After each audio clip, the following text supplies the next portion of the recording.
రాత్రి పడుకునే ముందు పచ్చకర్పూరం వేసుకుంటే ఏమవుతుందంటే, కర్పూరాల్లో రకాలున్నాయి. పచ్చకర్పూరం అనేది తెల్ల కర్పూరం కన్నా మంచిది. ఇది పలు రకాలుగా దుకాణంలో దొరుకుతుంది. దీన్ని 2 పలుకులు తీసుకుని కొంచెం మంచి గంధాన్ని గాని వెన్నను గాని కలిపి తమలపాకులో పెట్టి నమ్లి రసాన్ని మింగితే వెంటనే వేడి తగ్గుతుంది. కళ్ళు బయలు కమ్మడం, తల తిరగడం, కడుపులో వికారం, అధిక శరీరానికి చెమటలు పట్టడం తగ్గిపోతాయి. బాగా పైత్యం చేసిన వారు పచ్చకర్పూరాన్ని తీసుకుంటుంటే పైత్య వికారాలన్నీ తగ్గిపోతాయి. కంటికి సంబంధించిన వ్యాధులతో బాధపడేవారు పచ్చకర్పూరాన్ని తీసుకుంటుంటే కళ్ళ మంటలు, కళ్ళు ఎరిపెక్కడం, కళ్ళ వెంట నీరు రావడం, తలనొప్పి వంటివి తగ్గుతాయి.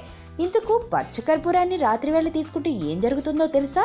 పచ్చకర్పూరం 5 గ్రాములు, జాజికాయ 5 గ్రాములు, జాపత్రి 5 గ్రాములు, ఈ మూడింటిని మెత్తగా నూరి దాంట్లో 5 గ్రాములు ఎండు ద్రాక్ష వేసి మళ్లీ నూరి దీన్ని శనగ గింజలంతా మాత్రలుగా తయారు చేసి పెట్టుకుని రోజు పడుకోబోయే ముందు ఒక మాత్ర వేసుకుని పాలు తాగుతుంటే వీర్యం వృద్ధి చెందుతుంది. లైంగిక శక్తి బాగా పెరుగుతుంది.